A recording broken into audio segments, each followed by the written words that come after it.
From ABC 7, this is Midday Live. A potentially devastating setback for the Oakland A's efforts to move to Las Vegas. The Nevada state legislature fails to take action on a bill to fund a new ballpark on the Vegas Strip. Thanks for joining us. I'm Kristen Z. And I'm Julian Glover. The failure to move forward with this legislation does not mean the A's efforts to leave Oakland for Vegas are dead, but it is in trouble right now. ABC 7 sports producer Casey Pratt, who knows the ins and outs of this saga as good as pretty much anyone else. Better than anyone. Better than anyone else. He's joining us live with what happened and what could be next. So, Casey, the multi-million-dollar question here, what does this mean for Oakland? Well, right now, what this means for Oakland is what could have been a very, very dark day in the history of the Oakland Athletics last night is not anymore today. That means that there is opportunity on the table, potentially. In Las Vegas, they had a chance to put on the bill and pass it last night all the way up until midnight. They did not even introduce the bill to be voted on. So at this point in time, we don't know where this is going to go. This could go to a special session. There could be other ways this gets brought back later. But for now, there is hope for Oakland Athletics baseball fans. So let me just ask you, if there's no public money aspect, right? No vote on that, no state money, no public funding. Could the A's still do this in Vegas? And would it make sense financially to pursue that route if there's no public funding? Yeah, so the real question here is, what do the A's want? What does A's owner John Fisher want? We'd love to ask him. He never talks to anybody.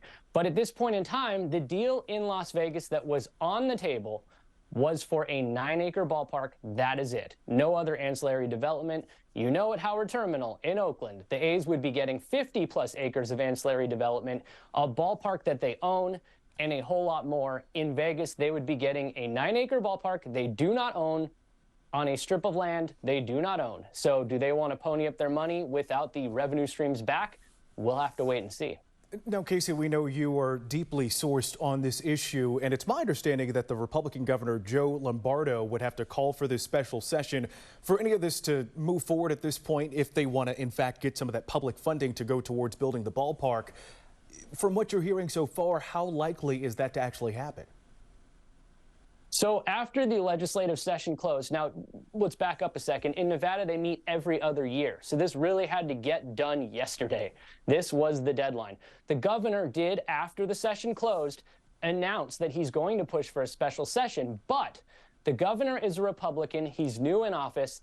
The House is controlled by Democrats in Nevada right now, and they get to choose what gets introduced. So at this moment in time, they do not want to introduce this wildly unpopular ballpark bill. 70% of the people that weighed in Nevada said they were against this. So I don't think that bringing this up is going to be a very good position for anybody right now in Las Vegas. All right. Well, I don't know if this is a good analogy, but is going back to your estranged spouse, as in Vegas, coming back to Oakland and saying, yeah, guess what? We wanted you, after all, the only option on the table, or are there other suitors out there, other cities? Well, when they did introduce this bill finally, it came Monday on Memorial Day during a holiday. During that one meeting, they actually discussed this one time, guys. That's it. Over $380 million of public funds. In that meeting, they said that if they don't get this deal, that the A's would be looking at other cities. Obviously, that could be on the table. It sounded more like a threat. They also tried to make a threat that said in June, when the owners meet, they will not waive relocation if they do not pass this bill. That's obviously a huge amount of money that nobody wants to put up. So as of right now, there's a lot of question marks as to how this is going to play out. I'm actually very eager to see how Oakland responds as well. I do have a sit-down interview with Oakland Mayor Sheng Tao coming up later today at 2:30. Okay, we look forward to that. And Casey, if you can weigh in now, do you think this reverse boycott plan for the upcoming A's game will be enough to lure them back to try and keep him in Oakland? I don't know if it'll be enough, but it does come at a very good time because the MLB owners actually meet on June 13th. That is the same day A's fans have scheduled this reverse boycott. I can tell you that a lot of people behind the scenes, powerful people in the Bay Area, were circling their calendar on June 5th saying, if they don't pass this ballpark bill, we might show up at this reverse boycott too. So now June 13th becomes a big day for people showing up at the Oakland Coliseum. And this is crazy, you guys. A's fans raised over $27,000 to fund their own, and I've never heard of this before, giveaway for fans arriving. Wow. Fans funded own giveaway for people arriving. They're going to get free shirts when they arrive that say sell. So it's going to be a pretty interesting scene at the ballpark. I mean, to send such a strong, clear message, hey, we still love you, despite the record, despite the ownership, despite everything else. I mean, that's kind of saying a lot, Casey.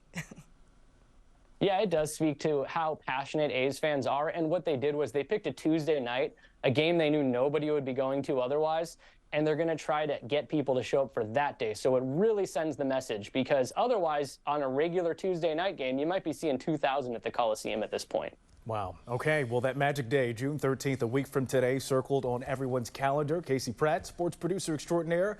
We appreciate your time, and we look forward to your interview with Oakland Mayor Shing Tao coming up later today. Thanks, Casey. Thanks, guys.